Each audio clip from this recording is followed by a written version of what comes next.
Assalamualaikum warahmatullahi wabarakatuh. Kembali lagi di channel Suara Mistis, channel yang menyuguhkan tentang cerita-cerita mistis dan cerita horor yang diangkat dari kisah nyata maupun dari cerita fiksi yang bisa kita ambil hikmahnya dari cerita atau narasi berikut ini dengan nama tokoh dan tempat yang sudah kami ganti. Dalam tayangan kali ini, kami akan menceritakan tentang Senggama Gunung Kemukus, Perjanjian Rahim dan Rezeki.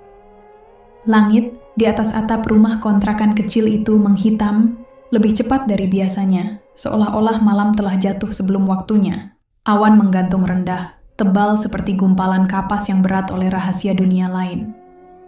Di dalam rumah petak yang hanya terdiri dari 2 ruangan sempit, suara kompor yang tak menyala lebih nyaring dari suara cicak di dinding. Bau pengap dan sisa bawang merah yang menghitam di sudut meja dapur mengingatkan Anita bahwa ia belum memasak sejak kemarin. Ia duduk sendiri di teras sempit, hanya diterangi cahaya remang dari tiang listrik di ujung gang. Di tangannya, ponsel retak merek lama menyala redup. Jempolnya menggulir lini masa media sosial yang penuh wajah cantik berfilter, bibir merah mewah, tas-tas mahal, dan caption puitis penuh syukur palsu. Mereka semua teman lamanya, yang dulu satu sekolah, satu kampung, bahkan satu geng waktu masih SMA, tapi sekarang hidupnya entah bagaimana jauh berbeda.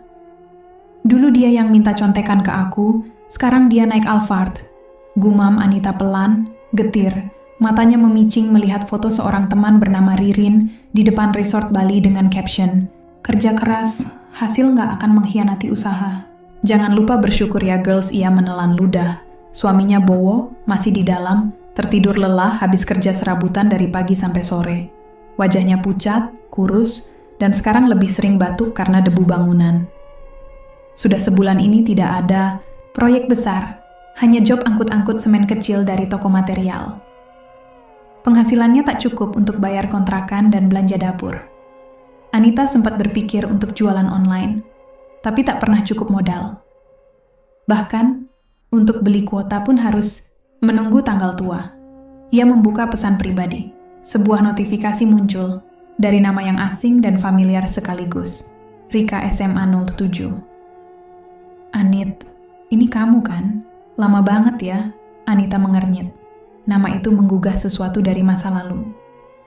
Rika, si anak pindahan yang dulu sering diam, tapi misterius dan punya aura yang aneh. Dulu pernah ada gosip bahwa Rika bisa menundukkan pacar siapapun yang dia mau, bahkan guru BP sekalipun. Dengan jari gemetar, Anita membalas, "Iya, aku. Kamu Rika yang dulu suka bawa kotak dupa di tas?" Tak butuh waktu lama, balasan muncul. "Hahaha, masih ingat aja kamu?" "Iya, aku. Kamu kayaknya lagi banyak pikiran ya. Aku lihat postingan kamu akhir-akhir ini." Anita tidak sadar, ia sering unggah status keluhan samar di WhatsApp tentang lapar, hidup sulit, atau keinginan beli lipstik yang tak kunjung kesampaian. "Aku ngerti banget, Nit. Hidup ini kadang butuh jalan cepat, tapi nggak semua orang berani ngambilnya. Kamu tahu Gunung Kemukus?" Tubuh Anita menegang. Tangannya berhenti menggulir layar. Gunung Kemukus. Nama itu seperti mantera, seperti getar yang memukul gong halus dalam dadanya. Ia pernah dengar nama itu dari cerita ibu-ibu tetangga waktu arisan. Tempat para wanita mencari kekayaan instan dengan tubuh mereka. "Itu beneran?" balas Anita pelan. "Yang bener bukan tempatnya, tapi niatnya. Tapi kamu gak sendiri. Di sana ada Mbah Minto. Beliau yang ngasih jalan. Asal kamu niat kuat dan siap bayar harga. Jangan takut, yang kamu bayar bukan nyawa, cuma rahim dan nafsu." Anita menggigit bibir bawahnya. Napasnya tercekat. Kata-kata Rika seperti belati halus yang mengiris sisa moralnya yang tinggal tipis. Ia tahu maksud rahim dan nafsu itu. Ia tak bodoh, tapi seperti ada tarikan aneh yang membangkitkan hasrat liar dari dalam dirinya. Hasrat yang bukan cuma soal uang, tapi juga rasa dilihat, dirasakan, dan diinginkan kembali. Sudah lama suaminya tak menyentuhnya. Bowo selalu pulang dalam kondisi letih, Dan malam-malam mereka yang dulu penuh desahan kini diganti dengan suara dengkur dan televisi menyala. Dada Anita bergemuruh. Tiba-tiba ia merasa sepi, kosong, dan dingin di bagian yang selama ini hangat. Pagi harinya, langit tetap kelabu. Tapi ada sesuatu yang berbeda di wajah Anita. Ia tak banyak bicara, hanya mengenakan rok jeans panjang, kaos hitam, dan membawa tas kecil berisi pakaian dalam, 1 pembalut, uang 20.000, dan sebuah botol kecil berisi air mawar, sisa 7 bulanan anaknya dulu. "Mak, mau ke pasar ya?" tanya Bowo dari dalam kamar. Suara seraknya nyaris tak terdengar. Anita menoleh, cepat. "Iya, belanja buat siang, beli kangkung sama tahu." Itu bohong. Ia bahkan tidak tahu arah pasar hari itu, karena tujuannya bukan ke pasar. Perjalanan ke Gunung Kemukus seperti mimpi yang berjalan sendiri. Dalam bis ekonomi yang penuh debu dan pengamen yang menyanyi dengan gitar sumbang, Anita duduk diam menatap keluar jendela. Setiap kali matanya memejam, ia melihat wajah-wajah perempuan yang tertawa sambil memakai makeup tebal, menyusuri tangga gunung, diselimuti kabut dan mantera. Sesampainya di terminal kecil di kaki gunung, langit sudah mulai oranye, keperakan. Aroma kemenyan bercampur bau daun kering dan tanah basah menyambutnya. Beberapa warung kopi di pinggir jalan menyetel lagu dangdut remix, dan terlihat perempuan-perempuan dengan pakaian ketat duduk bersandar di tiang bambu. Mata mereka kosong tapi tubuh mereka menggoda. Anita menelan ludah. Seorang perempuan tua dengan rambut digelung, memakai kebaya coklat tua, duduk di sebuah dipan kecil di pojok gang, masuk menuju jalur utama pendakian. Di depannya, ada dupa menyala dan bunga 7 rupa dalam baskom aluminium tua. Tanpa berkata-kata, wanita itu menatap Anita, seolah tahu semuanya tanpa ditanya. "Kamu yang dikirim Rika?" Tanyanya dengan suara yang dalam tapi halus, seperti suara dari perut bumi. Anita mengangguk pelan. "Namamu siapa?" "Anita." "Usiamu?" 34. "Sudah pernah tidur dengan lelaki lain selain suamimu?" Pertanyaan itu membuat Anita tercekat. Ia ragu sejenak, lalu menggeleng. "Bagus," kata wanita itu.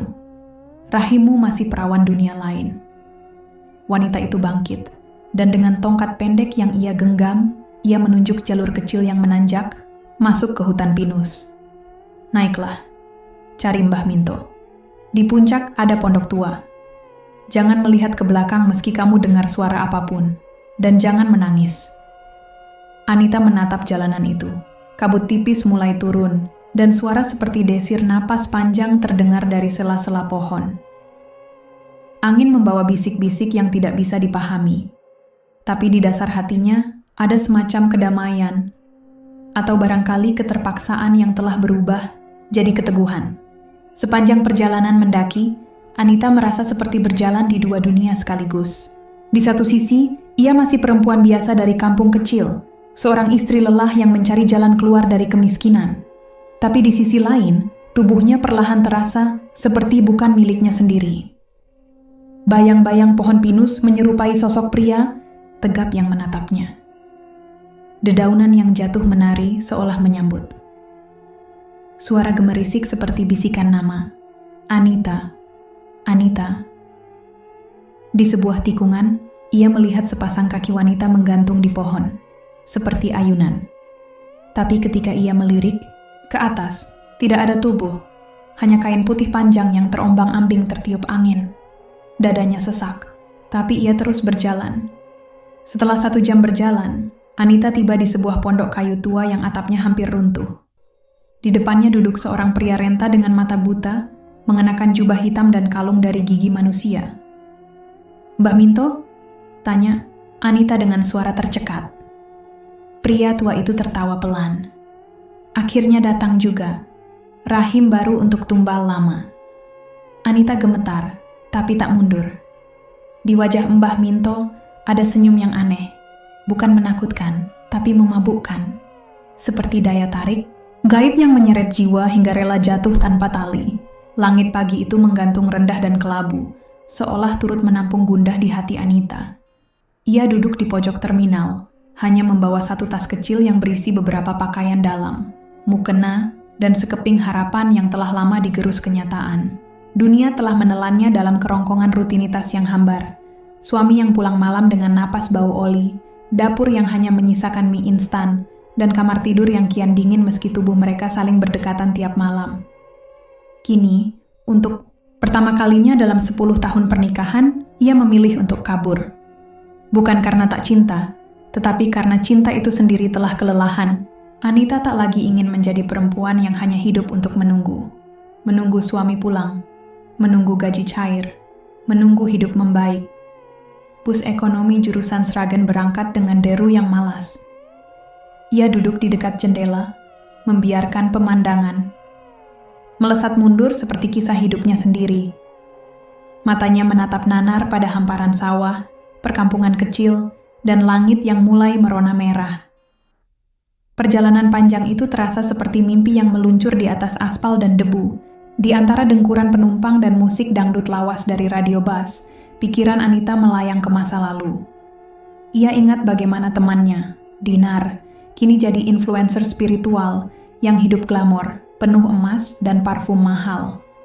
Dinar dulu sama seperti dirinya, perempuan rumah tangga biasa, bahkan pernah tak mampu beli susu anak. Tapi sejak ia mendaki Gunung Kemukus dan bertemu Mbah Minto, semuanya berubah. Kalau kamu berani, kamu akan paham bahwa tidak semua dosa berakhir di neraka.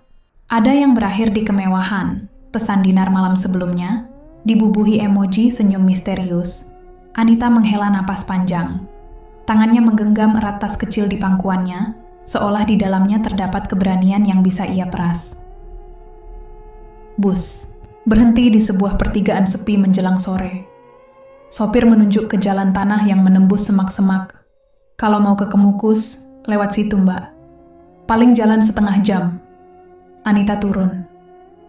Langkahnya menyusuri jalan setapak yang dipenuhi kerikil, licin dan daun kering, menyembunyikan dunia yang akan membentuk ulang takdirnya.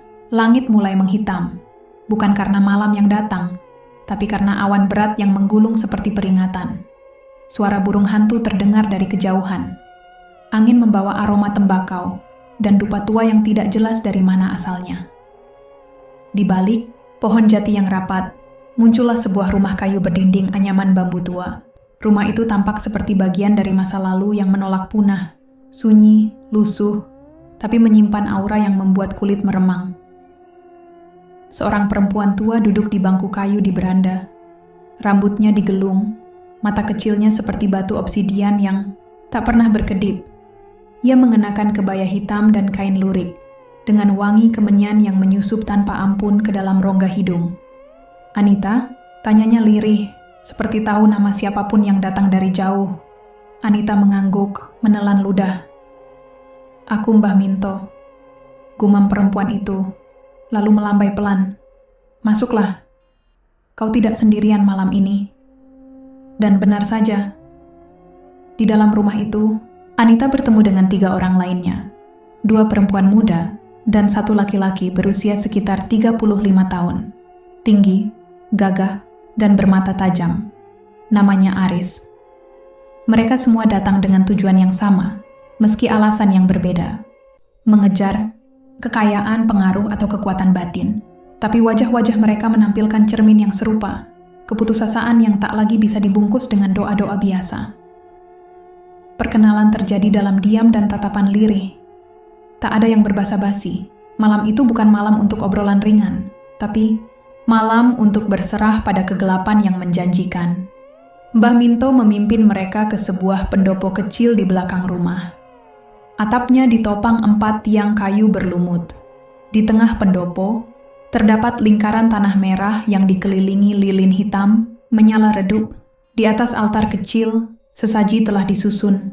Bunga kenanga, sebutir telur mentah, segelas arak, dan 2 kain jarik berwarna merah dan hitam. Lepaskan semua yang biasa.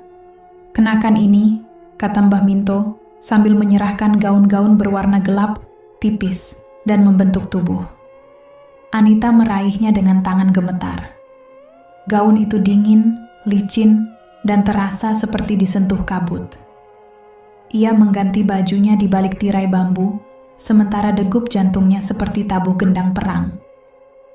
Kain itu menempel ketat pada tubuhnya, memperlihatkan lekuk yang selama ini ia sembunyikan di balik daster rumah tangga. Ada rasa malu, tapi juga ada rasa baru yang membuncah. Sensasi ingin dilihat, ingin dikejar, ingin memiliki kuasa meski hanya untuk satu malam. Ketika ia kembali ke pendopo, mata Aris terpaku padanya. Tatapan mereka bertaut, dan dalam sekejap, Anita tahu bahwa laki-laki itu bukan hanya bagian dari ritual, tapi bagian dari cobaan. Ritual dimulai saat malam sepenuhnya menelan langit. Mbah Minto mulai melantunkan mantera dalam bahasa Jawa kuno. Angin mendadak berputar. Daun-daun kering menari di antara nyala lilin, seolah roh-roh leluhur sedang bangkit dari tanah. Satu demi satu, peserta diminta masuk ke dalam lingkaran tanah, merah. Saat giliran Anita tiba, ia melangkah perlahan, merasakan hawa panas yang menyelubungi tubuhnya, meski malam begitu dingin. Di tengah lingkaran, ia diminta untuk memejamkan mata, lalu mengulurkan tangan kepada Aris yang kini berdiri di hadapannya. Kalian akan menyatu, tubuh dan keinginan. Hanya dengan pengorbanan rasa, maka jalan terbuka. Bisik Mbah Minto, suaranya seperti berasal dari dua dunia. Tangan Aris hangat saat menyentuh jemari Anita. Mereka saling mendekat, tanpa kata, tanpa ragu.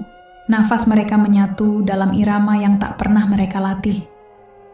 Detik berikutnya, tubuh mereka saling menempel, dan pelan-pelan Anita tak lagi mendengar mantra, tak lagi merasakan takut, hanya ada satu hasrat, meluruh.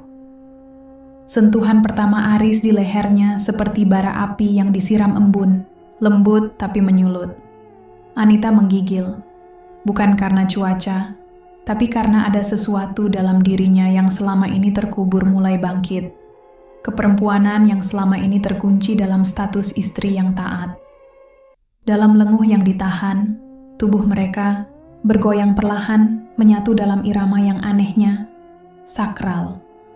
Tak ada desah vulgar, hanya desiran napas yang mengandung doa. Setiap ciuman Aris di pundaknya terasa seperti mantra. Melepas, menyerah, dan menerima kutukan dengan sepenuh hati. Di balik semak, ratusan mata tak kasat mata mengintip. Pohon-pohon jati bersenandung pelan. Udara berubah berat. Saat klimaks itu, tiba, langit bergemuruh. Salah satu lilin padam dengan suara desis tajam. Mbah Minto tersenyum. Ritual telah diterima. Setelahnya, Anita terduduk lemah. Tubuhnya bergetar. Bukan hanya karena sensasi yang belum benar-benar usai, tapi karena sesuatu di dalam dirinya berubah. Ia merasa bagian dari dirinya telah diambil dan diganti. Ia belum tahu apa, tapi ia tahu malam ini bukan sembarang malam. Dan Aris bukan sembarang lelaki. Ia menoleh ke arah Aris yang kini duduk bersila sambil menatap kosong. Lelaki itu tampak letih, namun bahu dan dadanya masih tegap. Ia memandang Anita, dan dalam tatapan itu terselip sesuatu yang lebih dalam dari cinta, keturunan yang sudah terlalu lama hidup dalam tubuhnya sendiri. Kamu akan kaya. Anita, bisik Mbah Minto, suaranya serak seperti suara angin tua yang menyusup dari nisan-nisan tak bernama. Tapi kamu juga akan lapar. Lapar pada sesuatu yang tidak bisa kau beli dengan uang. Anita memejamkan mata. Malam ini ia telah tidur dalam pelukan setan, dan ia tidak menyesal. Tidak sedikit pun, malam merambat seperti arus tenang yang mematikan. Rembulan menggantung tinggi di langit, membentuk lingkar cahaya yang membingkai sendang tua di belakang rumah Mbah Minto. Sendang yang katanya sudah ada sejak zaman Majapahit, tempat para empu, dan dukun wanita dulu mandi sebelum merapal ilmu pelet dan ajian pamungkas untuk ratu-ratu siluman. Airnya tidak jernih, tapi gelap dan dalam seperti mata yang menyimpan rahasia ribuan tahun. Anita berdiri di tepi sendang. Tubuhnya dibalut gaun tipis warna keperakan yang mencetak lekuk tubuhnya dengan menggoda, tapi bukan sembarang godaan. Gaun itu seperti selubung antara dunia ini dan dunia gaib, membuatnya tampak seperti arwah penasaran yang memohon penebusan. Di kejauhan, suara gamelan samar terdengar, seperti dimainkan dari kedalaman bumi, mengalun pelan, meliuk seperti asap dupa yang ditaruh di ujung batu. Aris sudah berada di dalam air. Dadanya telanjang, tubuhnya separuh tenggelam, dan matanya menatap Anita dari bawah bayangan dedaunan. Ia tak berkata apa-apa, hanya mengulurkan tangan. Gerakan kecil yang terasa lebih kuat dari 1000 teriakan. Anita melangkah masuk, satu kaki lebih dulu, airnya dingin, seperti ciuman pertama dari dunia lain. Tapi begitu ia melangkah lebih dalam, hawa dingin itu berubah menjadi sensasi yang tak bisa dijelaskan. Campuran rasa takut, penasaran, dan gairah yang membara di balik dada. "Masuklah," bisik Aris. Suaranya rendah seperti mantra yang diucapkan, dengan setengah napas. Langit menjadi saksi ketika Anita akhirnya berdiri di dalam sendang. Tubuhnya tenggelam hingga pinggang. Kain gaunnya melekat seperti kulit kedua. Di hadapan mereka, di atas batu pipih di seberang sendang, Mbah Minto duduk bersila, mengenakan selendang hitam dan mahkota janur yang dikepang.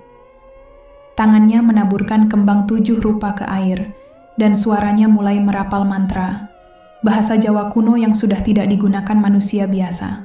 Sapa nyidam rahayu, kudu sirna watak melarat.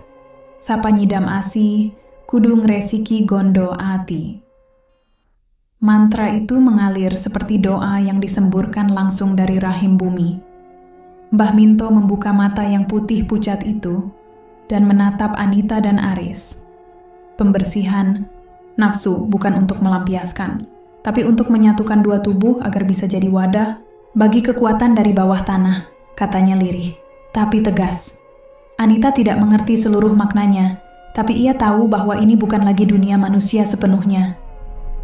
Di sendang ini, dalam air dingin dan cahaya bulan, segala batas kabur. Yang suci dan yang najis, yang cinta dan yang dosa, semua menjadi satu arus. Aris mendekat, perlahan.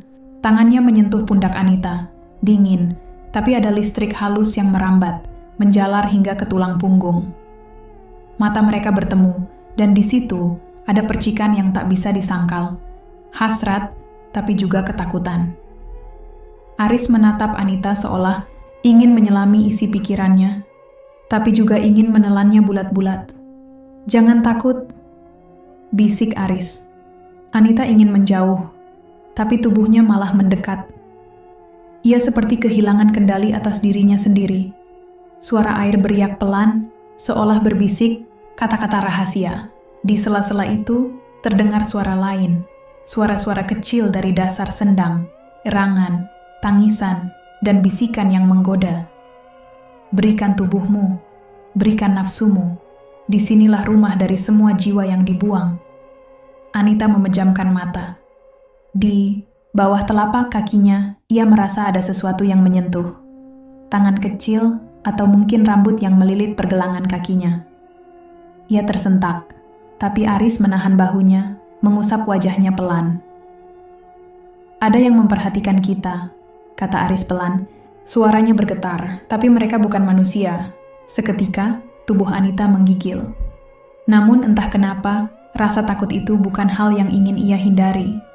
Ia justru larut, tenggelam dalam campuran antara adrenalin dan keinginan terpendam yang selama ini ia tekan di balik norma dan moral. Ritual dimulai.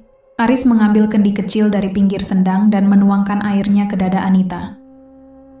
Air itu hangat, dan saat menyentuh kulitnya, terasa seperti disentuh oleh sesuatu yang bukan berasal dari dunia ini. Keringat dan air menyatu, dan tubuh Anita bergetar pelan. "Bersihkanlah tubuhmu dari cinta palsu, dari ikatan yang fana," ucap Mbah Minto. Anita menggigit bibirnya. Ingatannya melayang ke Jakarta, ke kamar sempit tempat suaminya tidur bersama, wanita lain, ke suara tangisnya sendiri saat mendapati pesan mesra dari perempuan yang bukan dirinya. Luka itu terbuka, dan disinilah, di sendang gelap ini, ia merasa seperti bisa membuangnya, menyucikannya, dengan cara yang tak pernah dia bayangkan. Aris memeluk Anita dari belakang, perlahan.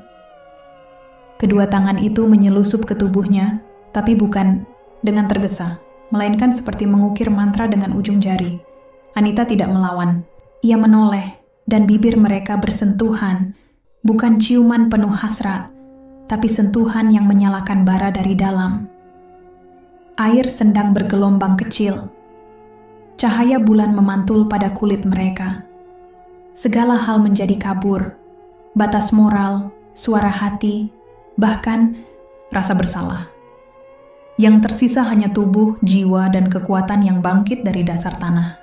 Mereka bersatu, tubuh bertemu tubuh, dalam gerakan pelan seperti tarian gaib. Di balik setiap sentuhan, ada desir angin yang membawa suara-suara asing, dan setiap tarikan napas diiringi bisikan yang menggoda. Beri kami tubuhmu, dan kami beri kau kekayaan, cinta, kuasa atas lelaki. Mbah Minto tersenyum samar. Ia tahu, sendang ini telah menerima darah baru. Dan dari persatuan ini, akan lahir sesuatu yang tidak bisa dihapus oleh waktu, kutukan atau berkah. Tergantung seberapa jauh mereka bersedia menyerahkan diri. Setelah semuanya usai, Anita menangis dalam pelukan Aris. Bukan karena penyesalan, tapi karena tubuhnya tidak lagi milik dirinya sendiri. Ia merasa kosong tapi penuh, hampa tapi terbakar. Dan dalam kehampaan itu, ia tahu, ia telah melewati gerbang pertama menuju pelukan setan. Pagi harinya, matahari naik pelan, tapi tidak menghangatkan. Udara di sekitar sendang tetap lembab dan berbau tanah basah. Anita bangun dengan tubuh lelah, tapi mata yang tajam. Ia menatap Aris yang duduk di tepi sendang, menatap permukaan air dengan tatapan kosong. Apa yang sudah kita lakukan? Bisiknya. Aris tidak menjawab. Ia hanya menunjuk ke bayangan mereka berdua yang terpantul di air. Tapi di sana bukan hanya dua bayangan. Ada satu lagi. Bayangan wanita dengan rambut panjang menyentuh air, berdiri di belakang mereka. Anita menoleh. Cepat, tidak ada siapa-siapa.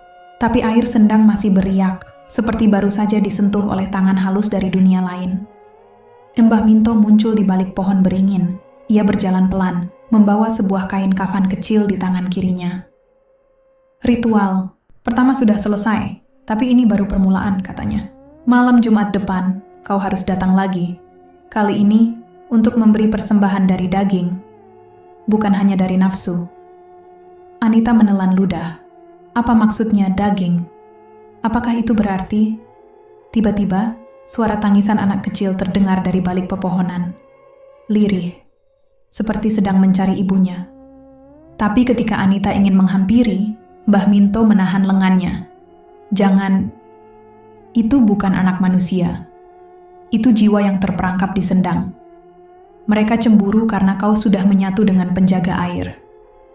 Anita menggeleng pelan. Kepalanya berat, tubuhnya lemas, tapi pikirannya melayang. Ia merasa hidupnya sudah tidak ada di jalur manusia biasa. Kini, tubuhnya telah menyimpan jejak dunia lain, dan ia tahu tidak akan ada jalan kembali. Malam telah lengser, namun hawa panas belum sepenuhnya reda dari kulit Anita. Daun-daun kemukus berbisik dalam senyap, seperti mulut-mulut tua yang menghafal mantra ribuan tahun. Di antara dinginnya air sendang dan bara nafsu yang baru padam, Anita masih setengah tenggelam dalam kabut halusinasi. Tubuhnya menggigil, bukan karena kedinginan, tetapi karena ada sesuatu yang tak bisa ia jelaskan menyelinap ke dalam dirinya. Bukan hanya dari Aris, tapi dari alam yang tak kasat mata. Ia berbaring di tepi sendang, rambutnya setengah basah, dan kulitnya berkilau pucat dalam sinar rembulan yang tersisa. Nafasnya masih tersengal, bukan karena lelah, tetapi karena jantungnya berdetak tak karuan. Sebentar tadi ia merasa disentuh oleh tangan manusia, namun barusan ia merasakan sentuhan lain, sentuhan dingin, berlendir, seolah kulitnya bersinggungan dengan sosok dari dimensi lain. Seketika angin berdesir keras, seperti cambuk gaib yang memecah sunyi.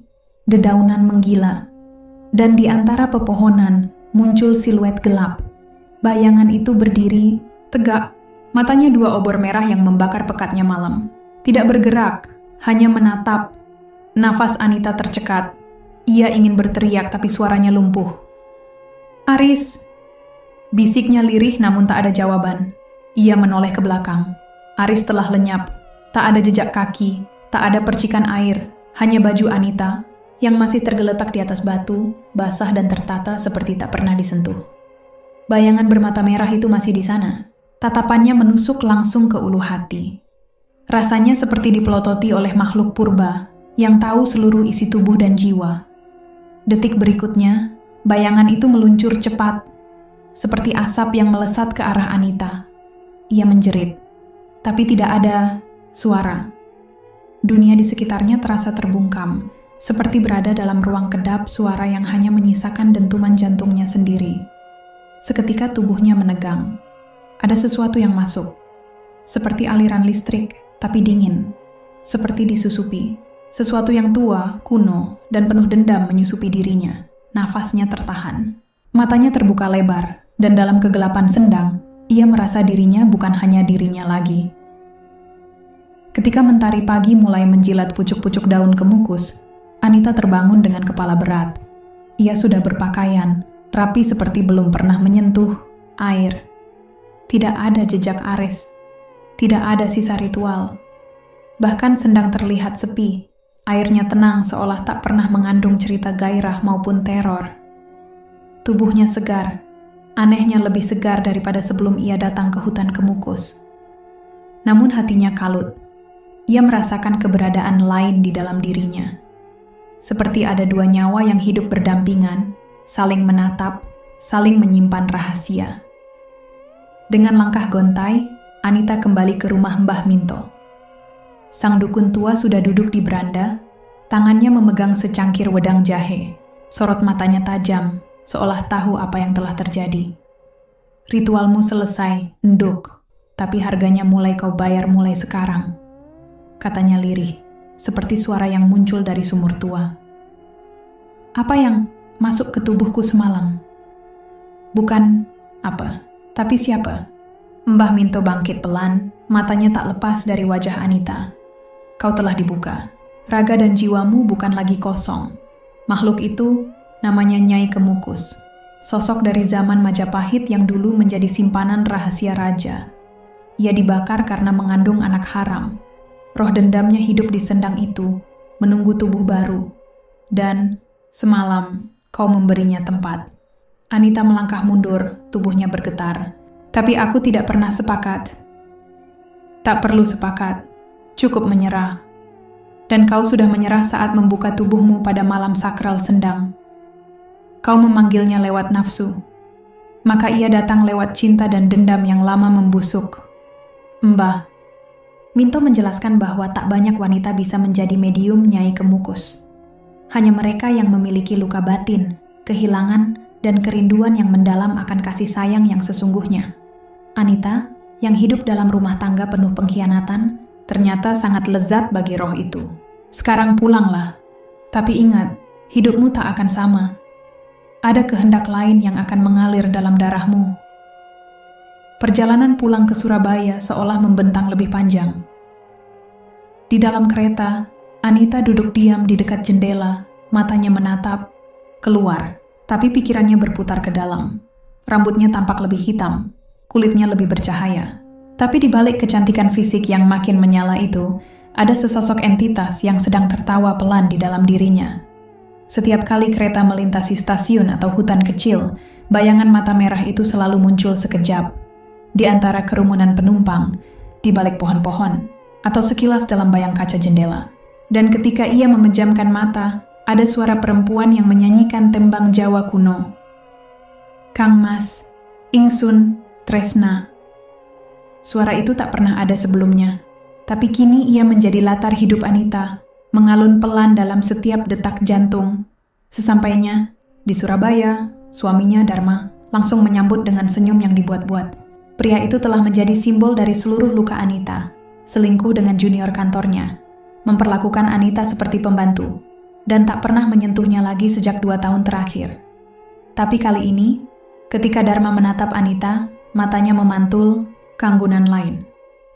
Aura, pesona, daya tarik yang misterius, nyaris mistis. Dharma tergagap melihat istrinya yang dulu murung kini kembali seperti gadis muda yang baru saja diberi hidup kedua. Kamu cantik banget, Nit. Kok kelihatan beda ya? Kamu baru sadar sekarang? Anita berjalan melewati Dharma dengan aroma tubuh yang lembut namun menggoda. Tapi itu bukan hanya wewangian. Itu feromon mistis dari Nyai Kemukus, Daya, pikat yang bisa membengkokkan moral dan menghancurkan akal sehat pria.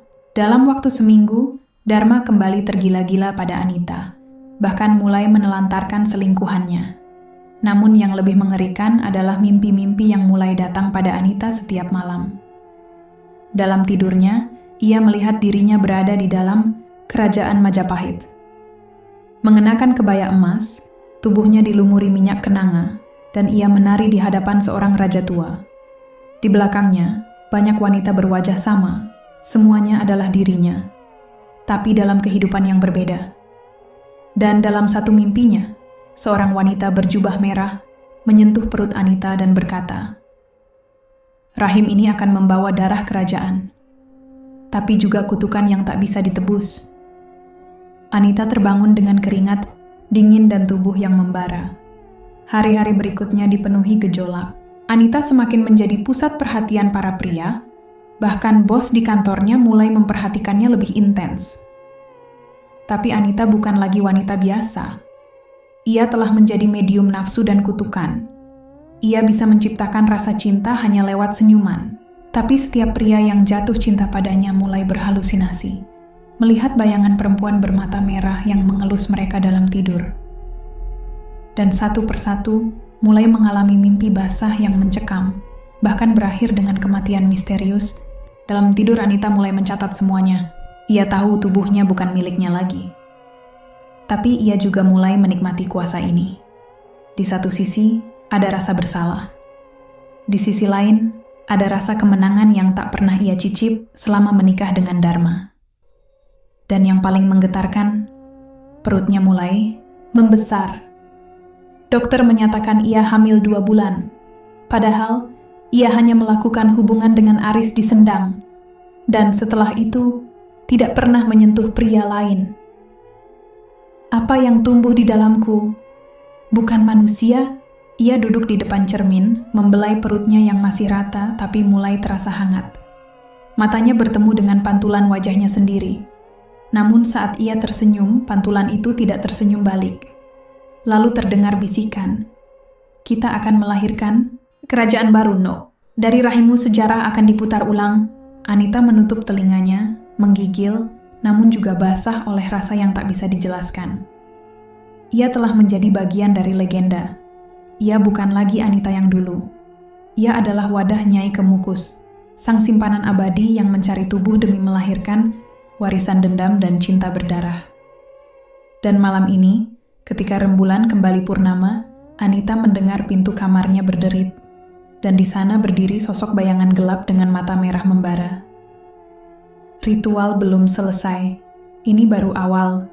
Kau harus kembali ke Sendang." Surabaya menyambut Anita dengan pelukan angin panas dan lalu lintas yang ramai. Namun, ada sesuatu yang berbeda dalam langkah kakinya saat ia turun dari travel malam itu.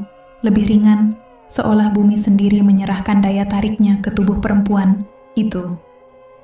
Rambutnya seperti lebih berkilau, kulitnya lebih cerah, dan senyumnya mengandung sihir yang tak dapat dijelaskan oleh logika. Bahkan sopir travel yang biasanya cuek, menatapnya lebih lama dari seharusnya. Tatapan itu tak cuma penuh kagum, tapi juga gairah yang menyesak. Seakan Anita telah menjadi pusat gravitasi dari nafsu yang bangkit dari tidur panjang.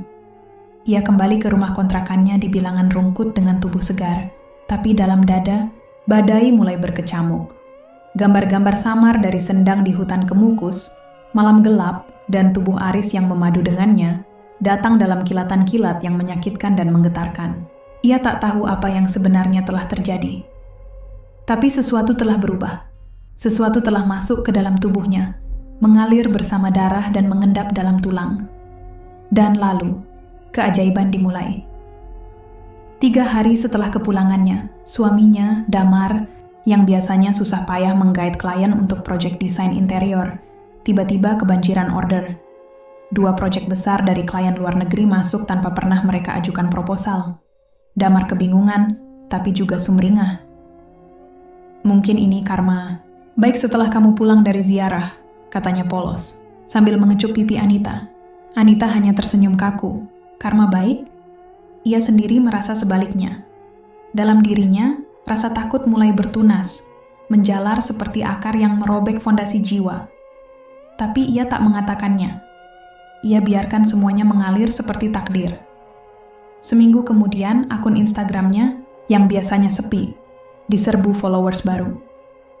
Ada tawaran endorse skincare Korea, fashion boutique dari Jakarta, hingga hotel mewah di Bali. Bayaran 5 digit, cash, dan mengalir deras seperti sungai yang mengamuk setelah hujan deras, dan itu belum semuanya. Pada hari Jumat yang penuh gerimis, saat ia membuka inbox emailnya, matanya membelalak. Ia menang undian online, mobil SUV mewah, dan uang tunai 100 juta rupiah. Padahal, ia bahkan tak ingat pernah ikut undian apapun. Waktu seolah memeluk Anita dengan tangan-tangan kekuasaan dan kemewahan. Tapi di dalam pelukan itu, ada sentuhan dingin yang tak kasat mata. Ia tahu, semua ini bukan cuma keberuntungan. Tubuh Anita pun berubah. Setiap ia melangkah keluar rumah, mata-mata lelaki berkerumun seperti lalat pada gula. Para tetangga pria yang dulu cuek, kini sering mencari alasan untuk menyapa, menawarkan bantuan kecil, atau sekadar lewat lebih sering dari biasanya. Bahkan satpam kompleks mengaku bermimpi tentang Anita, mimpi yang membuatnya bangun dengan keringat dingin dan dada sesak, bahkan damar pun berubah. Nafsu suaminya makin menjadi-jadi. Setiap malam, ia menuntut tubuh Anita dengan gairah yang aneh, hampir tak terkendali. Dan setiap selesai, Damar selalu berkata dengan napas tercekat, "Entah kenapa sekarang kamu terasa. Lain. Ya." Anita pun merasakannya. Kulitnya seperti mengeluarkan aroma yang tak biasa. Seperti gabungan antara bunga melati yang mekar tengah malam dan bau tanah basah yang dalam. Aroma itu tak bisa dijelaskan, tapi semua pria menciumnya dan jatuh. Tapi bersamaan dengan itu, datanglah mimpi. Setiap malam saat Anita menutup matanya, dunia lain terbuka. Mula-mula hanya bayangan samar. Pepohonan, kabut, suara air sendang yang menetes lambat seperti detak jantung raksasa. Lalu Aris muncul. Tak berubah sejak malam dikemukus. Senyumnya tipis, matanya redup, dan ia memanggil dengan lirih. "Kamu sudah milikku." Kadang, ia melihat tubuh Aris menyatu lagi dengannya, dalam gerakan lambat dan membara, seperti adegan yang dicuri dari dunia lain. Tapi selalu, di ujung mimpi itu, muncul dia, makhluk tinggi hitam, matanya merah seperti bara, menatap dari balik pepohonan. Dalam satu mimpi, makhluk itu berbisik padanya, "Tubuhmu sudah dijamahi, jiwa itu gantinya." Nafsu membawa darah.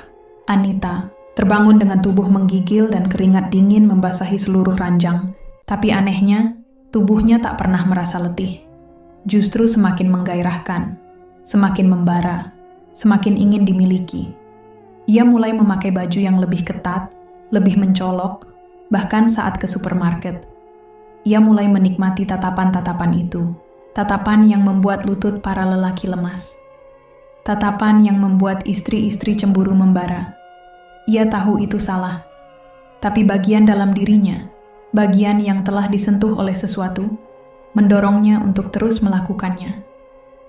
Dan di malam hari, saat ia sendiri di kamar mandi, menggosok tubuhnya yang basah, ia merasa tangan tak kasat mata menyentuhnya, lembut tapi pasti. Membelai dengan kenikmatan yang membingungkan. Ia tahu itu bukan ilusi. Itu nyata. Ia tahu Aris, atau apapun itu, masih bersamanya. Satu malam, saat hujan mengguyur dan kilat menyambar seperti suara langit yang marah, Anita berdiri di balkon rumahnya, mengenakan gaun tidur satin berwarna merah darah.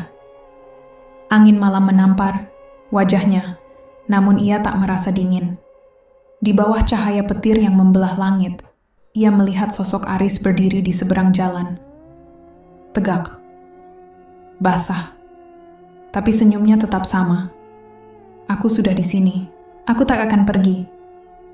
Lalu, mata itu, mata merah menyala dari balik tubuh Aris, muncul lagi. Kali ini lebih dekat, lebih jelas. Anita menjerit, jatuh terduduk di balkon. Damar berlari dari dalam rumah, memeluk istrinya. "Kamu kenapa, sayang?" Mimpi buruk lagi? Anita mengangguk. Tapi ia tahu ini bukan cuma mimpi, ini nyata. Entitas itu makin dekat, makin berani. Dan ia tahu harga dari kekayaan ini lebih dari sekadar mimpi buruk. Ia mulai mencatat mimpi-mimpinya dalam sebuah jurnal, mencoba menemukan pola. Tapi semakin ia menulis, semakin kalimat-kalimat dalam jurnal itu berubah sendiri. Menjadi puisi-puisi aneh, doa-doa dalam bahasa yang tak ia kenali, dan simbol-simbol seperti mantra. Beberapa malam kemudian, saat sedang tidur, Anita mendengar suara nyanyian dari kamar mandi. Lembut, mengalun, tapi penuh kesedihan. Ia membuka pintu pelan-pelan, tak ada siapa-siapa.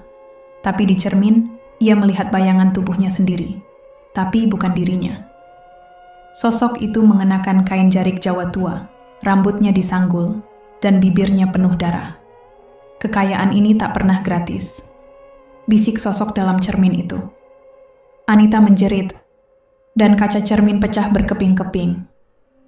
Kini, setiap kali uang masuk, setiap kali endorse baru datang, setiap kali tubuhnya dipuja dan diinginkan, Anita tahu satu hal. Ada harga yang harus dibayar. Dan harga itu bukan hanya tubuh, tapi jiwa. Nafsu adalah pintu, dan ia telah membuka pintu itu selebar-lebarnya. Satu malam, ia bermimpi melihat dirinya sendiri berdiri telanjang di tengah sendang. Di belakangnya, sosok Aris mengelus pundaknya, dan makhluk bermata merah itu berlutut di hadapannya. Ia diangkat menjadi semacam ratu. Ratu dari dunia gelap yang ditinggikan oleh nafsu manusia. Dan di kejauhan, suara-suara seperti doa-doa sakral terdengar, namun melengking seperti jeritan, seperti pengorbanan, seperti tumbal Anita terbangun dengan tubuh hangat.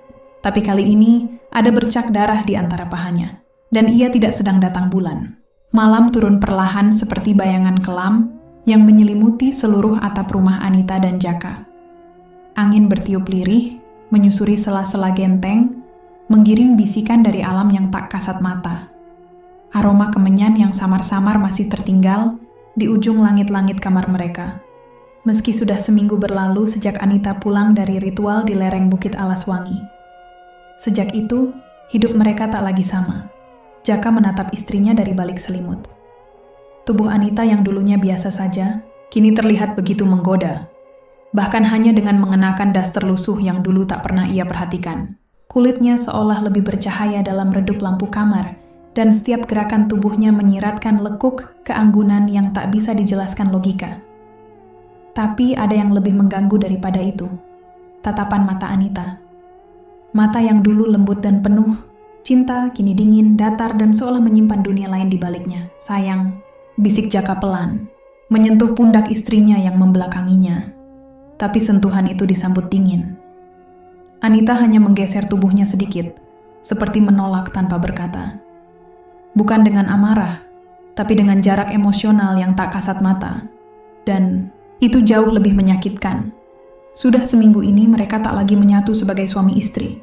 Bukan karena Anita menolak secara terang-terangan, tapi ada aura tak terlihat yang membuat Jaka segan. Ketika ia hendak menyentuh, seperti ada dinding yang menghantam pikirannya. Seolah tubuh Anita kini dikelilingi sesuatu yang sakral dan berbahaya. Hari-hari, Jaka dipenuhi kebingungan. Ia mulai merasa seperti orang asing di rumahnya sendiri. Pendapatan toko mebelnya memang naik drastis. Pelanggan datang tanpa henti, bahkan dari kota-kota yang belum pernah ia datangi. Tapi rasa bahagia itu pudar karena suasana rumah yang makin aneh dan dingin. Anita tak banyak bicara, tapi wajahnya bersinar. Tubuhnya seakan diselimuti semacam daya tarik yang tidak alami. Setiap ia keluar rumah untuk sekadar membeli sayur di warung, para lelaki akan terdiam, menatap, memandangi seolah sedang melihat bidadari yang turun dari dimensi lain. Ada sesuatu yang lebih dari sekadar kecantikan. Ini semacam daya sihir. Tetangga, mereka Darto, seorang duda muda yang tinggal 2 rumah dari tempat tinggal mereka, menjadi salah satu yang paling terlihat terpengaruh. Awalnya Darto hanya suka menyapa Anita setiap pagi, sekadar basa-basi. Pagi, Bu Anita. Cantik sekali Hari. Ini, tapi kini, sapaannya berubah menjadi lirikan yang bertahan lebih lama, senyum yang terlalu lebar, dan kata-kata yang terlalu menggoda. Dan Anita, tidak seperti sebelumnya yang akan langsung menegur atau menolak, kini malah membalas dengan senyuman samar. Senyum yang lebih sering menghantui daripada memikat, seperti godaan dari balik kabut neraka. Malam itu, Darto duduk di teras rumahnya dengan kopi hitam dan rokok kretek. Ia memejamkan mata, membayangkan sosok Anita dalam daster tipis yang biasa ia lihat tiap pagi. Tapi malam ini berbeda. Ia seperti melihat Anita berdiri di seberang jalan dengan rambut tergerai dan mata merah membara. Darto terpesona, jantungnya berdetak cepat, tubuhnya menggigil tapi tak bisa berhenti menatap. Ia merasa seperti ditarik, bukan oleh emosi, tapi oleh kekuatan yang asing. Tangannya gemetar, kopi di gelas tumpah tanpa disadari. Ia terbangun dari lamunan dengan napas tersengal. Tapi begitu membuka mata, ia sudah berada di kamarnya. Daster putih Anita tergantung di sudut kamar. Matanya melebar. Tubuhnya mulai berkeringat, seluruh kasur basah oleh keringat dan cairan yang tak bisa ia jelaskan. Nafasnya terengah-engah dan tubuhnya lemas tak berdaya. Sejak malam itu, Darto tak pernah lagi keluar rumah. Hari-hari berikutnya, warga mulai berbisik. Darto sakit keras, ujar seorang ibu saat belanja di warung. Katanya mimpi aneh terus tiap malam, sampai badannya kurus tinggal tulang. Mimpi apa sih? Tak ada yang tahu. Tapi sebagian besar pria di lingkungan mereka mulai menunjukkan gelagat aneh.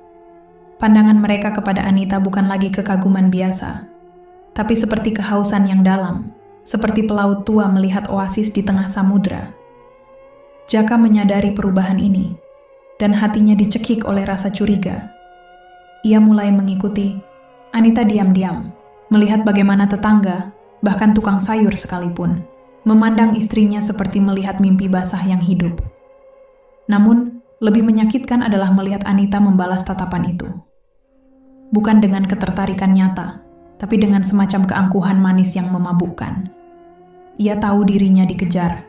Ia tahu semua pria di kampung itu tak bisa tidur nyenyak karena membayangkannya. Dan ia seolah menikmatinya. Suatu malam, ketika hujan turun deras, Jaka memberanikan diri mengajak istrinya bicara. Lampu ruang tamu dibiarkan menyala redup. Hanya menyisakan warna kekuningan dari lampu minyak. "Kamu, kenapa berubah?" tanya Jaka perlahan. Suaranya nyaris tenggelam di antara rintik hujan di atap rumah. Anita menatap suaminya, lalu tersenyum pelan. Senyum yang dulu penuh cinta, kini seperti sayatan halus di dada Jaka. "Berubah gimana, Mas? Kamu makin cantik." "Iya, tapi juga makin jauh. Kamu bukan kamu yang dulu." Anita terdiam. Matanya menatap keluar jendela, ke arah malam yang penuh bayangan. "Aku cuma menemukan sisi lain dari diriku, Mas, yang selama ini tertahan oleh dunia yang terlalu kecil." Jaka mendekat. "Apa maksudmu? Apa ini karena tempat itu, bukit itu?" Anita menoleh, pelan. Matanya redup, namun menyimpan bara. "Di sana, aku dibuka oleh sesuatu yang lama tertidur. Aku melihat siapa aku sebenarnya, Mas, dan apa yang bisa kulakukan." "Darto sakit," ujar Jaka pelan. "Karena kamu." Anita tersenyum kecil.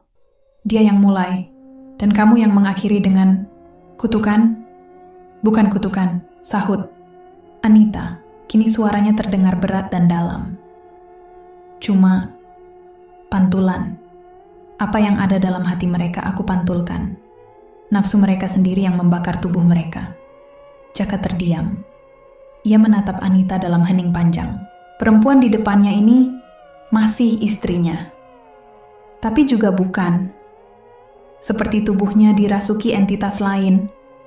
Atau lebih tepatnya, sesuatu yang selama ini memang sudah ada, tapi kini dibangkitkan dan diberi ruang untuk hidup. Beberapa hari setelah itu, hubungan mereka makin renggang. Jaka tidur di ruang tamu, Anita di kamar. Namun anehnya, ia tak bisa pergi. Tak bisa lari.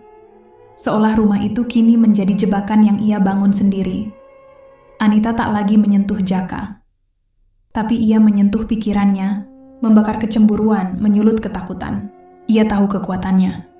Ia tahu bahwa sekali tatapan, seorang lelaki bisa kehilangan akal. Dan kekuatan itu membuatnya mabuk. Tiap malam Anita duduk di depan cermin tua. Menyisir rambutnya pelan, sesekali memejamkan mata membisikkan sesuatu dalam bahasa yang tak pernah diajarkan oleh siapapun. Di cermin itu, kadang muncul siluet seorang lelaki tampan dengan mata merah, tersenyum dari balik bayangan. Aris, bisiknya. Ia tak tahu apakah itu mimpi, arwah, atau entitas dari perjanjian malam itu. Tapi ia merindukan sosok itu. Dalam mimpi, Aris menyentuhnya, menyatu dengannya, membuat tubuhnya meleleh oleh gelombang kenikmatan yang tak bisa diberikan oleh manusia biasa. Bukan gairah biasa, tapi api dari neraka yang menyamar jadi cinta, dan malam-malam seperti itu, tubuh Anita berkeringat, gemetar dalam ekstasi. Namun begitu pagi datang, tubuhnya bersih seperti tak terjadi apa-apa. Hanya mata sembab dan senyum yang masih tertinggal di ujung bibir. Tetangga lain mulai jatuh sakit. Lelaki-lelaki yang dulu kerap menggoda kini mendadak lemas, pucat, dan bermimpi tentang perempuan berbaju putih di ujung lorong rumah mereka. Mereka bicara dengan terbata, matanya kosong seperti bekas luka yang tak bisa dijahit waktu. Anita sendiri tak berubah, justru makin bersinar. Tubuhnya makin langsing, wajahnya semakin memesona, dan kulitnya seperti memiliki cahaya dari dalam. Ia seperti dewi yang tak membutuhkan pujaan, hanya cukup ditatap, dan dunia akan runtuh karena pesonanya. Namun di balik itu semua, ada kesedihan yang mengintip dari balik matanya. Kesedihan yang tak bisa ia ungkap. Sebuah dosa yang kini tak lagi terasa seperti beban, tapi menjadi jubah yang menyelimuti jiwanya. Ia tahu ia sedang bermain dengan sesuatu yang tak bisa dimengerti manusia biasa. Namun ia juga tahu, ia tak bisa mundur. Tidak lagi. Malam kembali menurunkan tirainya di atas desa kecil yang sebelumnya damai itu. Suara jangkrik merintih di antara ilalang, dan kabut tipis seperti benang gaib mulai menjalar pelan-pelan dari balik sawah ke perkampungan. Rumah Anita yang dulunya sepi kini bagai pusat semesta. Lelaki datang dan pergi, pura-pura ingin membeli gorengan, sekadar mampir numpang bicara, atau kadang cuma diam termangu di pinggir pagar, menunggu Anita muncul dari balik jendela dengan senyum tipis dan mata yang entah kenapa seperti menelanjangi isi hati mereka. Namun dari semua mata yang memperhatikan, satu tatapan berbeda. Tatapan penuh curiga, dengki, dan rindu yang terpendam. Milik Bu Yuni, janda beranak satu, tinggal tepat di rumah sebelah. Suaminya meninggal 4 tahun lalu karena serangan jantung. Sejak itu, Bu Yuni hidup dengan 2 wajah, di siang hari, ramah dan ringan tangan, namun di malam hari menjadi penguping setia, pembisik gosip, dan penabur iri yang tak pernah kering.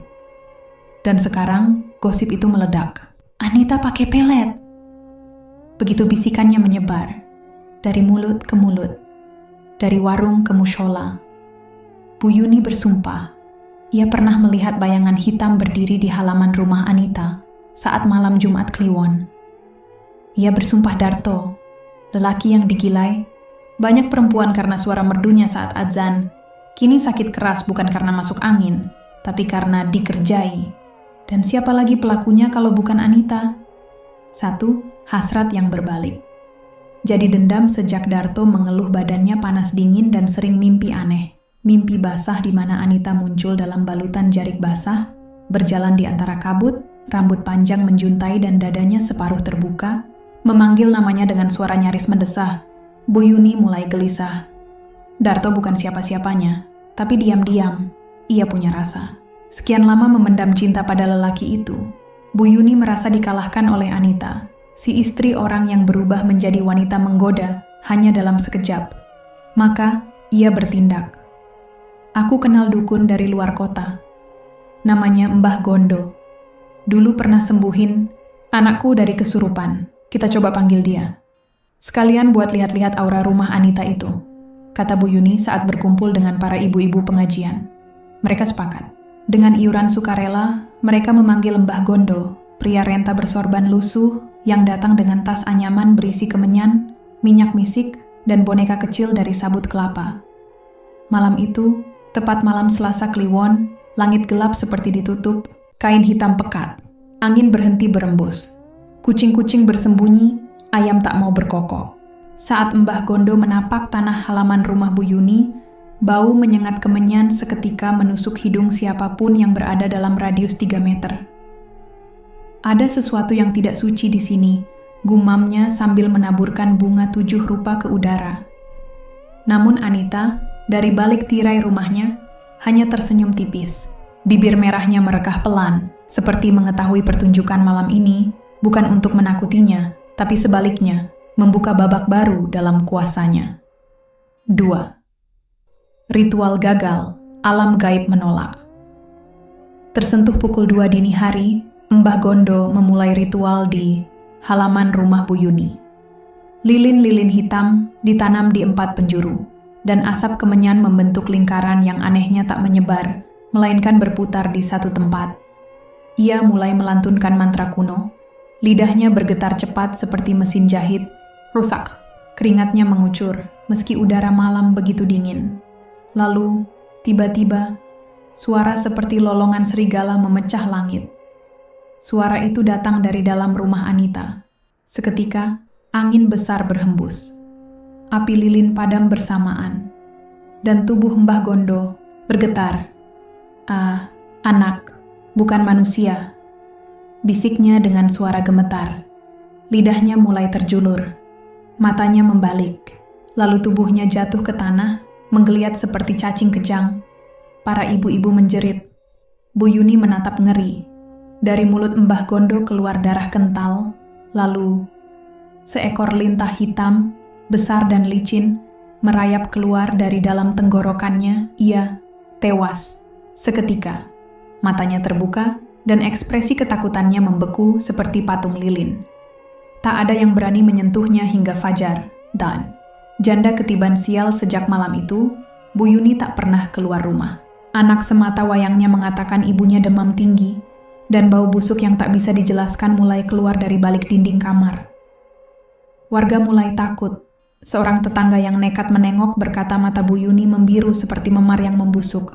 Tangannya gemetar seperti tertarik sesuatu dari dalam tulang. Saat membuka mulut, keluar suara, bukan suara manusia. Seperti 2 suara bersamaan, satu tinggi seperti tangisan bayi, satu rendah seperti auman harimau.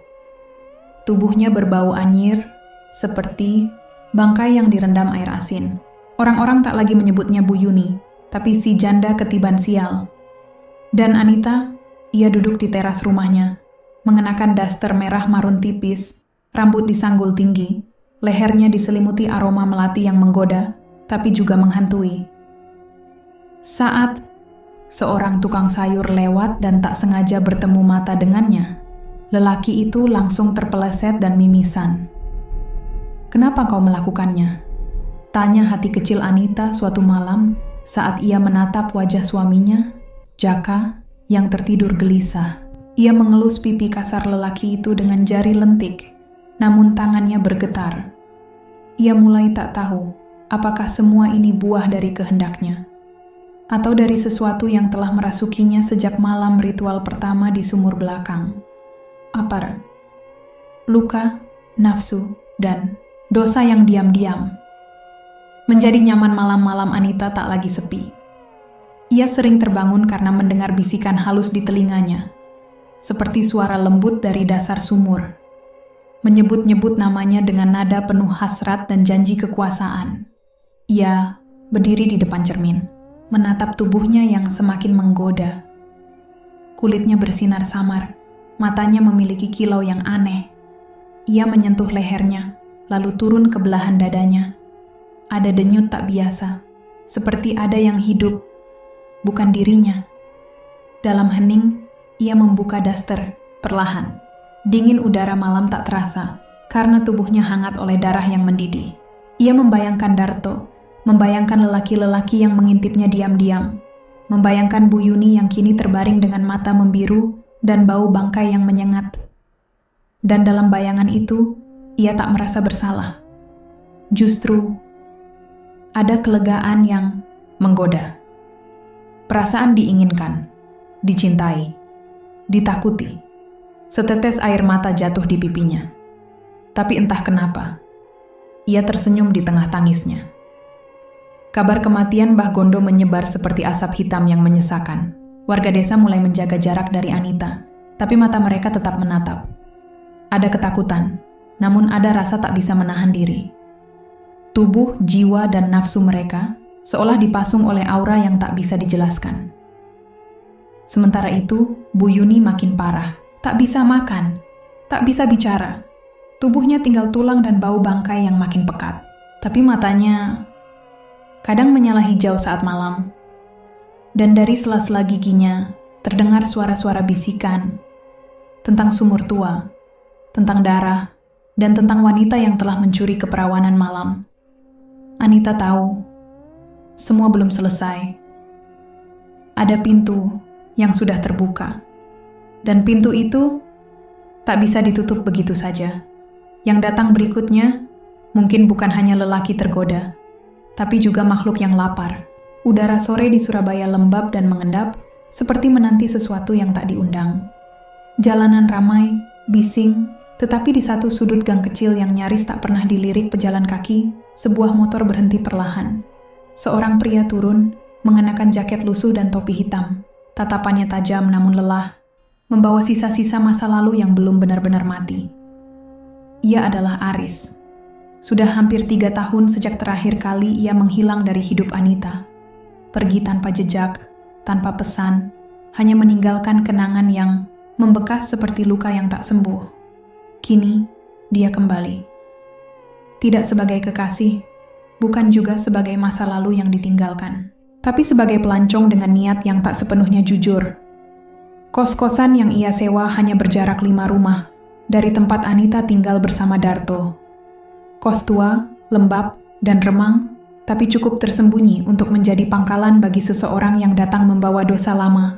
Malam pertama di kamar itu, Aris berdiri menatap langit-langit sambil mendengarkan suara desah kipas angin yang nyaris mati. Hatinya berdebar, bukan karena takut, tapi karena bayangan Anita, wajahnya, tubuhnya, napasnya, semua masih hidup di kepalanya. Dan malam itu juga, dia mulai mencari celah untuk muncul kembali di hidup Anita. Anita sedang menyiram bunga sore itu ketika suara lirih, tapi sangat familiar terdengar dari pagar. "Masih suka mawar putih, Yanit?" Jantung Anita seperti jatuh ke dalam sumur yang dalam. Ia menoleh perlahan, dan di balik pagar berdiri sosok yang dulu pernah membuat hidupnya terbakar api rindu dan sesal yang tiada habisnya. "Aris," bisiknya, hampir tak terdengar. Senyuman itu, tatapan mata itu, aroma tubuh yang dulu membuatnya menggigil meski hanya bersentuhan bahu. Semua datang menghantam seperti gelombang besar, tak ada waktu untuk berlindung. Mereka tak butuh kata-kata banyak. Dunia terlalu gaduh untuk menjelaskan segalanya. Tatapan mereka sudah cukup. Dan sejak hari itu, rahasia kembali hidup.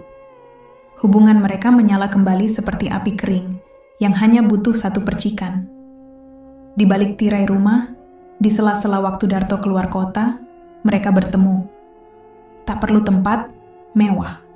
Sebuah kamar kecil di kos Aris sudah cukup menjadi tempat pelampiasan hasrat yang bertahun-tahun ditahan.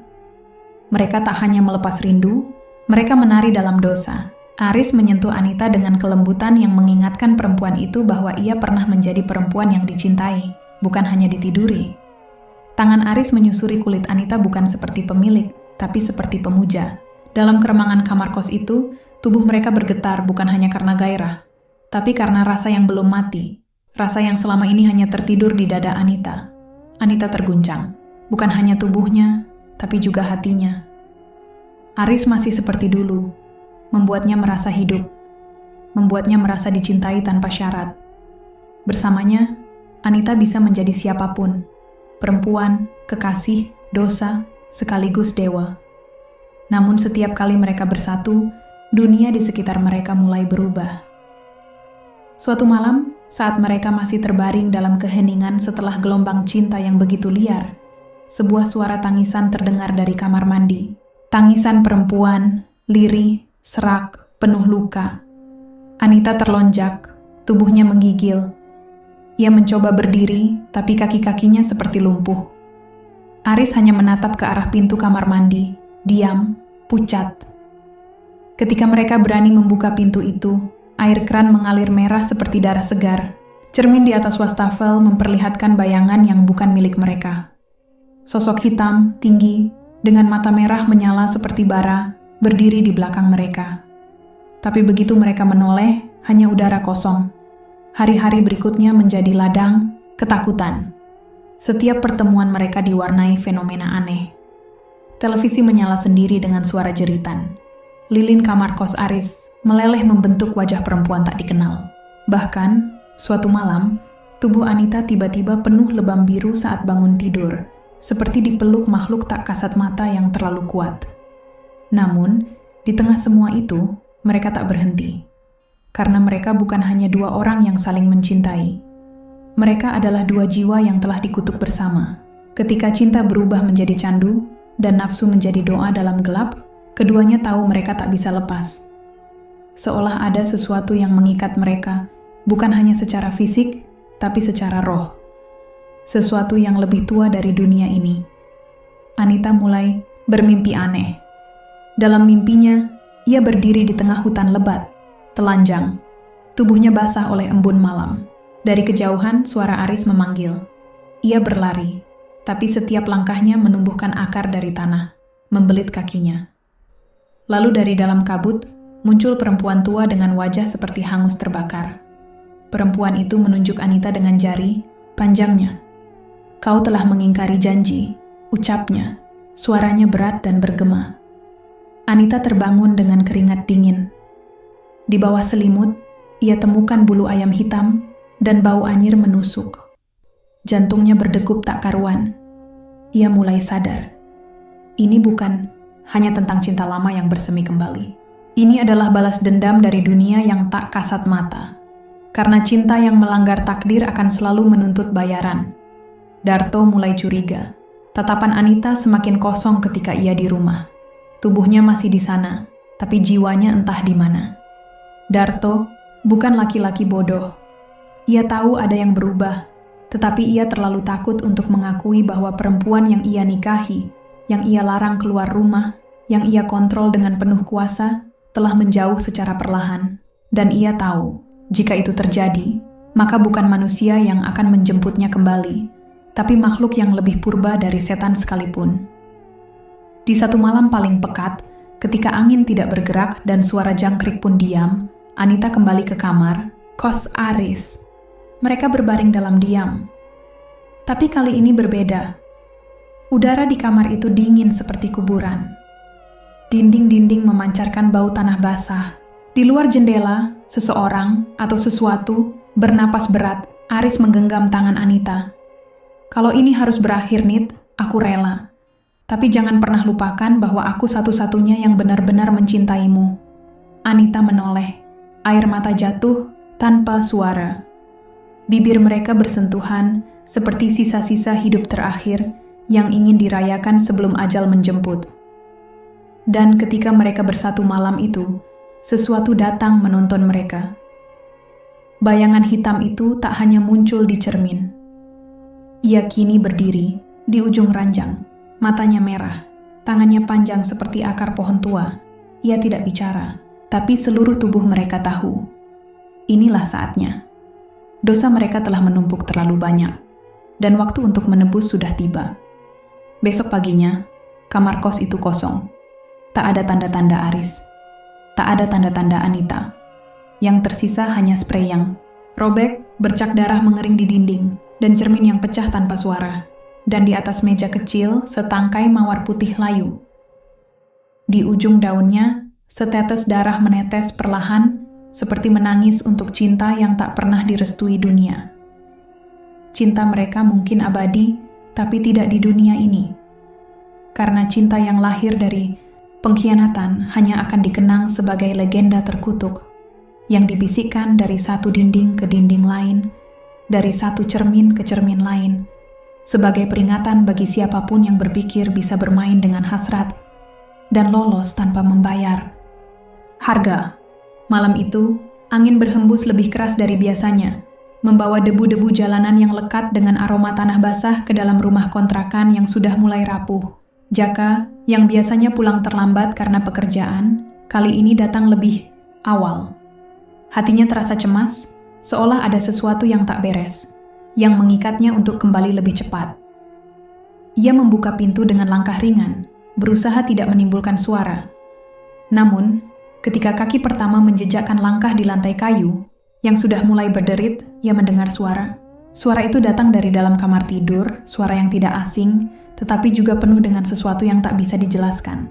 Suara napas, desahan, dan bisikan lembut yang seharusnya hanya milik mereka berdua. Tapi kali ini, suara itu bukan datang dari Anita. Dengan jantung yang berdetak lebih cepat, Jaka berjalan perlahan menuju kamar. Ketika ia sampai di ambang pintu, matanya tertuju pada sesuatu yang membuatnya terhenti. Tubuhnya membeku. Di atas ranjang, Anita terbaring dalam pelukan Aris. Tubuh mereka saling bertautan dengan cara yang begitu intim, begitu menyatu. Tidak ada kata yang keluar dari mulut Jaka, hanya rasa panas yang menyeruak dari dadanya. Dunia seakan runtuh di hadapannya, mengungkapkan kenyataan yang telah ia rasa sejak lama, namun kini terungkap begitu jelas dan penuh pengkhianatan. Anita! Suara Jaka pecah, menggetarkan udara yang penuh dengan ketegangan. Anita tersentak, matanya membelalak, mencoba mengenali siapa yang baru saja masuk. Aris, yang sebelumnya tersenyum lembut, kini terlihat bingung, tetapi tak ada rasa takut di wajahnya. Mereka tahu bahwa pertemuan ini, meski mengerikan, adalah puncak dari sesuatu yang sudah terjalin sejak lama. Jaka, yang sudah kehilangan kendali, melangkah maju dengan langkah marah. Kau berani? Suaranya menggelegar, penuh kebencian dan rasa sakit yang tak tertahankan. Tanpa memberi kesempatan bagi Anita untuk berbicara, Jaka menyerbu ke arah Aris, menampar wajahnya dengan keras. Aris terhuyung, tapi ia tidak melawan. Sebaliknya ia berdiri, menatap Jaka dengan tatapan yang lebih dalam, seolah mengerti bahwa mereka sedang berada di dalam sebuah lingkaran yang tak terelakkan. Jaka, dengerin aku. Anita mencoba berbicara, namun kata-katanya tersekat di tenggorokannya. Namun Jaka tak mendengarkan. Amarah yang mengalir deras di dalam tubuhnya tak bisa dihentikan. Ia mendekat kepada Anita, memukul pipinya dengan keras, membuat wanita itu terjatuh ke lantai. Darah mulai mengalir dari bibirnya. Anita terdiam, matanya basah, tetapi rasa sakit yang ia rasakan jauh lebih dalam dari tubuhnya yang terluka.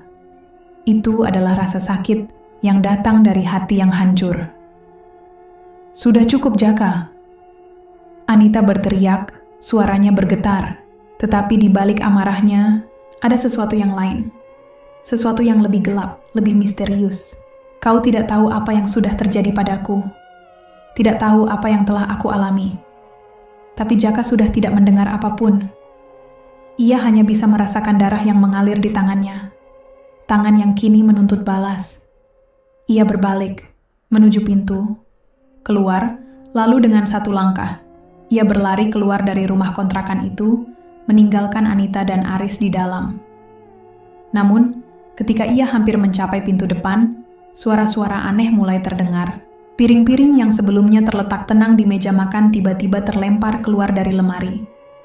Suara benturan keras, suara kaca pecah, dan benda-benda terlempar ke segala arah. Jaka menoleh dengan tergesa-gesa, tetapi ia terhenti ketika mendengar suara tangisan bayi. Tangisan itu memecah keheningan, menggema melalui dinding rumah yang sudah rapuh itu. Jaka berdiri, tak bergerak, merasa ada sesuatu yang jauh lebih mengerikan dari sekadar pengkhianatan yang baru saja terjadi. Ia mendengar suara jeritan Anita, suara yang begitu keras, begitu mengerikan, sampai-sampai seakan memecah kegelapan malam. Di dalam kamar, Anita sedang berjuang, tubuhnya bergerak tak terkendali, Matanya terpejam dengan wajah yang penuh penderitaan. Tiba-tiba, tubuhnya terangkat dari tempat tidur, seperti ada kekuatan gaib yang menariknya ke udara. Dan ketika ia membuka matanya, itu bukan lagi Anita yang dulu. Mata itu tidak manusiawi, hitam pekat, seperti mata makhluk yang datang dari alam lain. Jaka, kau tidak bisa lari dariku. Suara Anita berubah menjadi lebih dalam, serak, penuh dengan dengungan yang tidak bisa dijelaskan. Jaka, yang masih berdiri di depan pintu, terguncang. Tubuhnya terasa dingin. Ia ingin berlari, tetapi langkah kakinya tidak bisa bergerak. Suara tangisan bayi itu semakin keras, dan kini terdengar jelas di telinganya, di setiap sudut rumah yang penuh dengan kebingungan ini. Anita, atau sesuatu yang menguasainya, bergerak maju dengan cepat. Matanya yang kosong menatap Jaka dengan tatapan penuh kebencian. Kau meninggalkanku, ucapnya pelan. Suara itu seolah datang dari kedalaman yang sangat gelap. Sekarang, waktunya membayar. Suasana menjadi semakin mencekam. Jaka merasa ada sesuatu yang menariknya masuk ke dalam kegelapan, dalam pusaran kekuatan yang lebih besar daripada amarah atau rasa cemburu. Anita berdiri. Tubuhnya seperti terbakar oleh energi yang tidak tampak. Kulitnya memerah, menghitam, seolah terbakar dari dalam. Matanya yang sebelumnya penuh kelembutan, kini berubah menjadi bola hitam yang menakutkan. Dan saat itu juga, rumah itu menjadi tempat yang sangat menakutkan. Piring-piring terlempar, lampu-lampu berkelap-kelip, seolah menandakan sebuah pertarungan antara kehidupan dan kematian. Semua benda di dalam rumah ini tampak terangkat oleh kekuatan yang lebih besar dari yang bisa dipahami oleh manusia. Jaka akhirnya berlari. Ia tak lagi peduli dengan apa yang terjadi. Kakinya terasa seperti terbeban, tapi ia harus keluar, harus jauh dari tempat itu. Dengan napas terengah-engah, ia meninggalkan Anita yang semakin mengamuk. Di luar rumah, udara terasa lebih dingin. Daripada sebelumnya, seakan menghisap seluruh kehangatan yang ada. Namun, ketika ia menoleh ke belakang, rumah kontrakan itu berdiri diam, gelap, kosong. Tak ada suara lagi. Jaka tahu, semuanya telah berakhir. Tapi entah berapa lama lagi, rumah itu akan mengingat malam yang penuh dengan darah, amarah, dan kutukan yang tak bisa dilupakan oleh siapapun yang terlibat di dalamnya. Anita, dalam kekuasaan, yang lebih besar, tak akan pernah berhenti. Dan Jaka, entah sampai kapan, akan menjadi bagian dari kisah yang tidak pernah bisa dihapuskan. Kabut tipis melayang di atas gunung Kemukus, seperti selimut tebal yang menutupi seluruh kenangan gelap yang terpendam di dalam tanah. Malam ini, langit tampak lebih hitam dari biasanya, seakan alam pun menunggu sesuatu yang besar terjadi. Sebuah perasaan yang tidak dapat diungkapkan, berat dan menekan, menggelayuti udara. Dan di tengah keheningan itu, Anita kembali. Bukan sebagai wanita yang sama yang dulu meninggalkan tempat ini, tetapi sebagai seseorang yang kini memiliki ikatan tak terputus dengan kekuatan yang lebih besar dari dirinya sendiri. Langkahnya mantap, meskipun kaki terasa berat. Setiap jengkal jalan yang ia lalui terasa seperti beban yang semakin menjeratnya ke dalam pusaran takdir yang sudah digariskan. Gunung Kemukus menyambutnya dengan senyap, seakan mengetahui tujuan kedatangannya. Malam, ini ia tak lagi mencari pelarian atau penebusan. Ia datang sebagai yang terpilih, yang sudah dipanggil oleh entitas bermata merah yang mengintainya dalam bayang-bayang. Di tengah perjalanan, sesosok tubuh renta muncul di hadapannya. Mbah Minto, orang tua yang dulu menjadi penjaga dan pemandu ritual pesugihan di Gunung Kemukus, kini terkulai lemah di atas tanah. Wajahnya yang keriput tampak kusut, matanya yang dulu tajam kini redup, seakan memendam sebuah rahasia besar. Nafasnya tersengal-sengal, dan bibirnya terkatup rapat, seperti berusaha menyimpan sesuatu yang tidak bisa ia ungkapkan. Anita, suara Mbah Minto terdengar parau, penuh kelelahan. Kau akhirnya datang. Anita menunduk, menatap tubuhnya, yang kaku dan penuh dengan kelemahan. Apa yang terjadi, Mbah? Tanyanya, meskipun ia sudah tahu jawabannya. Sudah lama ia merasakan kedekatan dengan kekuatan yang tak terlihat ini. Ia telah dipilih, dan kini takdirnya sudah terpatri. Mbah Minto menatapnya dengan pandangan yang penuh penyesalan. Aris yang kau cintai itu, dia bukan manusia biasa. Dia adalah tumbal sebelumnya, roh yang terjebak dan menjadi alat untuk kekuatan ini. Tubuhnya bergetar hebat. Dia adalah bagian dari siklus ini, bagian dari kutukan yang mengikat kita semua.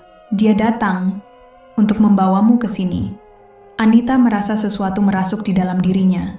Kata-kata Mbah Minto seperti pisau yang menusuk ke jantungnya.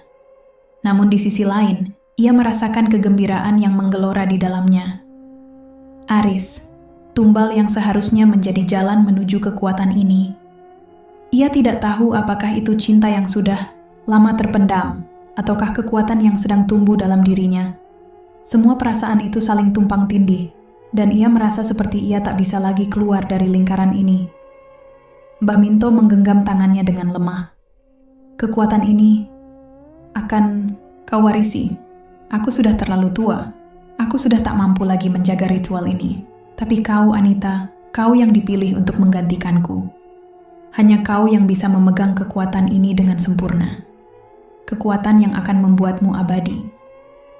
Anita menunduk, menyerap setiap kata dengan penuh rasa takut, dan sekaligus hasrat yang membara. Ada sesuatu yang begitu menggoda dalam tawaran itu. Sesuatu yang telah lama ia cari. Sesuatu yang memberi rasa memiliki. Rasa kekuasaan yang lebih dari sekadar tubuh manusia. Mbah, aku siap. Bisiknya, suaranya serak. Seperti ada api yang menari-nari di dalam dirinya. Aku siap. Mbah, Minto tersenyum lemah, lalu perlahan, tubuhnya mulai menyusut, seolah menghilang dalam kepulan asap hitam yang muncul begitu saja. Sebuah suara teredam keluar dari mulutnya. Jadilah, perempuan terakhir di Kemukus. Mbah Minto menghilang. Dan yang tersisa hanyalah sepi dan bayang-bayang gelap yang berputar di sekitar Anita. Suara angin menderu, membawa suara lirih yang menari-nari di telinga Anita. Suara dari entitas bermata merah yang kini semakin nyata. Ia bisa merasakannya, kekuatan itu. Menjalar di dalam tubuhnya, masuk ke dalam darahnya, menjadi bagian dari dirinya yang tak bisa dipisahkan lagi. Anita berjalan perlahan menuju puncak Sendang, tempat yang dulu menjadi saksi bisu bagi banyak jiwa yang terperangkap dalam ritual pesugihan ini. Sendang itu, dengan airnya yang jernih dan dingin, kini tampak berbeda. Di bawah cahaya bulan yang pucat, air itu tampak gelap, berkilau seperti permata yang tersembunyi. Saat Anita berdiri di tepi Sendang, ia merasakan kehadiran entitas itu. Lebih kuat, lebih mendalam, seolah ia adalah bagian dari dunia lain yang tak terlihat. Ia mengenakan gaun hitam yang sama seperti yang dulu ia pakai. Gaun yang telah menjadi simbol kekuatan ini. Gaun itu kini terasa lebih berat, seperti ada kekuatan yang mengikatnya, menyatu dengannya. Anita menatap ke dalam air Sendang, dan untuk pertama kalinya, ia melihat bayangannya sendiri. Matanya yang sebelumnya coklat kini berkilau merah, menyala-nyala seperti api yang tak pernah padam. Ia tahu, inilah matanya yang baru. Matanya yang kini penuh dengan kekuatan yang tak terlukiskan. Kekuatan yang akan menguasai segala hal di dunia ini. Tiba-tiba, di kejauhan, sebuah sosok muncul. Seorang gadis muda, terhuyung-huyung, mendekat ke arah Sendang dengan langkah ragu. Matanya yang besar dan penuh ketakutan bertemu dengan tatapan Anita yang tajam. Gadis itu tampak bingung, tak tahu apa yang sedang terjadi di sekitarannya. Anita tersenyum tipis. Matanya yang merah menyala menatap gadis itu dengan penuh teka-teki. Ia merasa seperti melihat dirinya sendiri di masa lalu, gadis yang datang dengan penuh harapan, tetapi tak tahu apa yang akan menantinya di dalam kegelapan. Ketika gadis itu mendekat, Anita berkata dengan suara yang penuh kekuatan, "Kau datang pada saat yang tepat." Gadis itu hanya bisa menatapnya. Tubuhnya bergetar, keringat dingin menetes di pelipisnya. Namun, entah mengapa, ia merasa seolah tak bisa bergerak lagi. Matanya terfokus pada tatapan Anita yang tajam, dan dalam sekejap, segala perasaan takut dan kebingungannya menghilang. Semua yang ada hanyalah daya tarik yang tak bisa dijelaskan. Anita melangkah maju, dan gadis itu tak bisa berbuat apa-apa selain mengikuti. Sebuah takdir baru sedang dimulai. Dan kini Anita, yang telah menjadi perempuan terakhir di Kemukus, berdiri di puncak kekuasaan yang tak terhindarkan.